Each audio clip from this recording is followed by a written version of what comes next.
현수막 흔들고 꽃길 깔고 아이돌 응원하듯 팬덤 정치. 문재인 대통령이 지난 5일이죠. 세계 최대 규모 해상풍력단지 투자 협약식에 참석했습니다. 김은미 기자. 네. 근데 여기서 상당히 격하게 응원을 받았더라고요. 네, 맞습니다. 그러니까 말씀하신 것처럼 문재인 대통령 지난주 금요일에 이제 투자 협약식에 참석하기 위해서 전남 신안으로 갔습니다.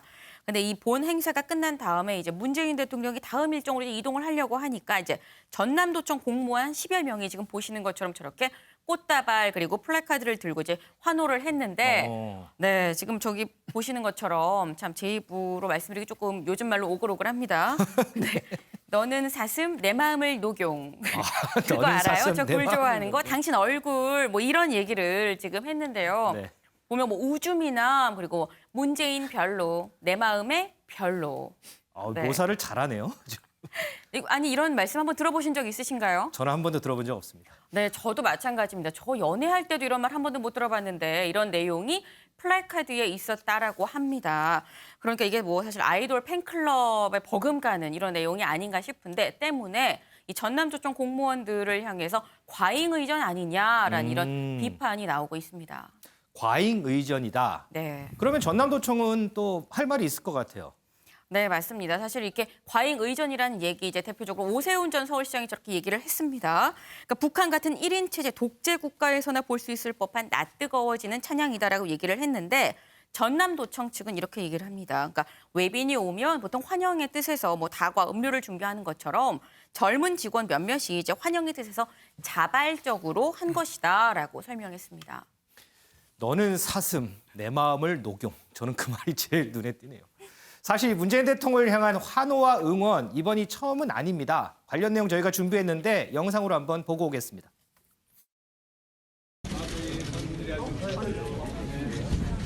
대통령님. 하셨어. 봤어. 잘 찍으셨어요? 못 찍었어요. 대통령님.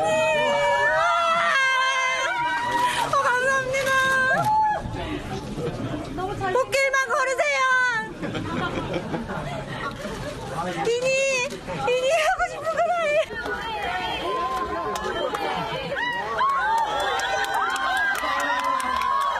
감사합니다.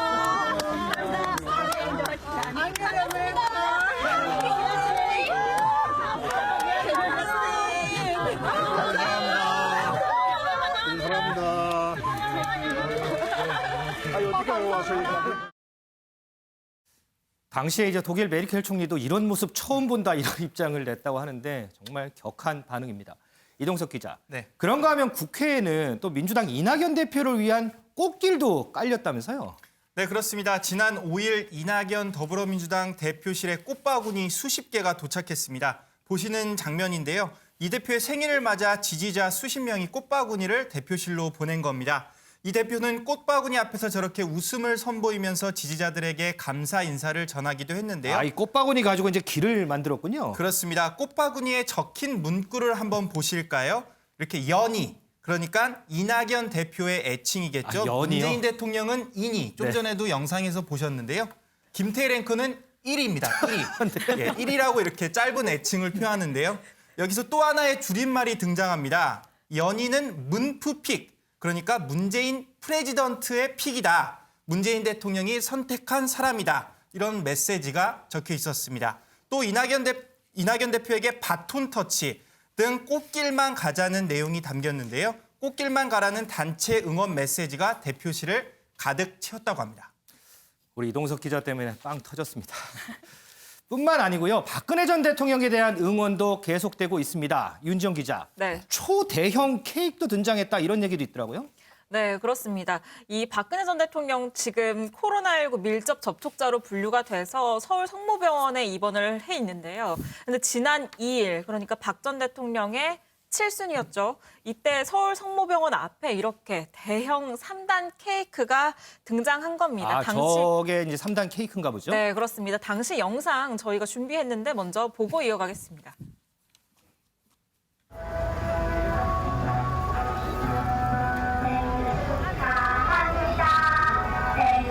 축하합니다. 사랑하는 내 친구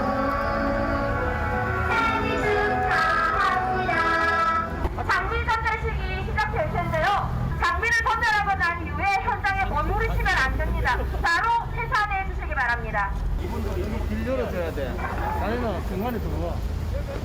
그 중간에 뒤에 막지 말고.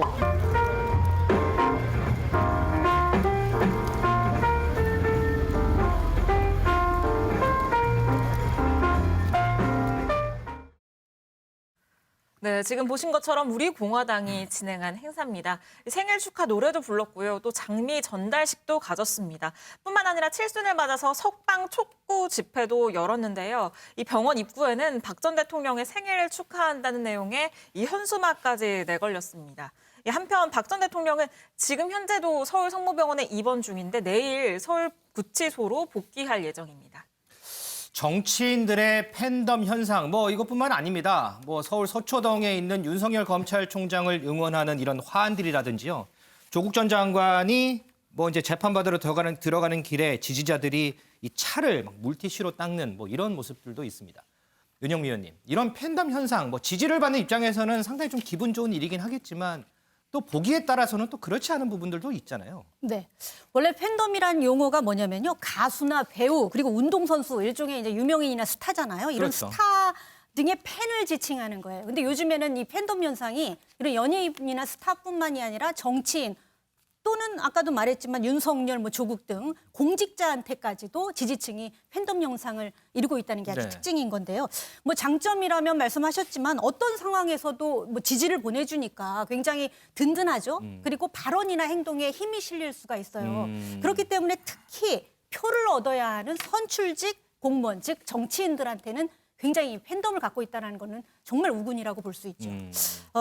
다만 이제 제가 이 프로그램을 통해서도 여러 차례 얘기를 했는데 이 팬덤이 긍정적인 측면만 있는 게 아니라 부정적인 측면도 많이 있거든요. 네. 예를 들면 이제 팬덤의 특성이라고 볼 수 있는 게 뭐냐면은 한마 팬덤이 좋아하는 대상과 본인을 굉장히 동일시한다라는 거가 있고 굉장한 정신적 유대감. 을 갖고 있는 거예요. 동일시를 한다는 특징이 있다 보니까 무조건적이게 되고 맹목적으로 지지를 하는 거죠. 비판 기능은 전혀 없는 거고. 그렇다 보니까 무조건 팬덤의 대상에 대해서는 감싸줍니다. 거짓말도 믿어줍니다. 그렇다 보니까 자칫 진실은 중요하지 않게 되죠. 오히려 진실과 다른 상황이 펼쳐지면 상대방이 오히려 조작을 하고 있다고 생각을 하게 마련이거든요. 그러니까 이런 부작용이 있기 때문에 만약에 트럼프의 예를 한번 들어보면 트럼프의 지지층도 일종의 팬덤 현상을 이루고 있는데 그렇죠. 작년에 그 대선 국면에서 대선 불복을 선언했잖아요. 네. 트럼프 대통령. 이렇게 할 수 있는 것도 지지층이 무조건 내가 불복을 믿어주기 때문에 그런 거예요. 믿어주기 때문에 그렇게 우기거나 이렇게 할 수가 있는 거죠. 그렇기 때문에 이제 이 팬덤을 오히려 악용하는 정치인들, 예를 들면 트럼프처럼 이런 정치인들도 나올 수 있을 텐데 만약에 이제 팬덤 현상이 있는 든든한 우군으로 있는 건 긍정적이지만 여기에 취해서 혹시 잘못된 판단을 한다면 그거는 정치인으로서는 큰 패착이 될 수 있고요. 무엇보다도 국민들은 객관적으로 상황을 바라보고 있기 때문에 팬덤의 얘기만 듣고 뭔가를 한다. 그럼 국민의 시각과는 다를 수가 있죠. 그럴 더 수도 큰 있죠. 정치인이 되기 위해서는 팬덤의 목소리도 들어야 하지만 국민의 목소리를 들어야 한다. 이런 점을 강조하고 싶습니다. 은영미 의원 얘기 듣다 보니까 그런 부분도 좀 너무 좀 고쳐야 되는 부분이 아닌가 싶습니다.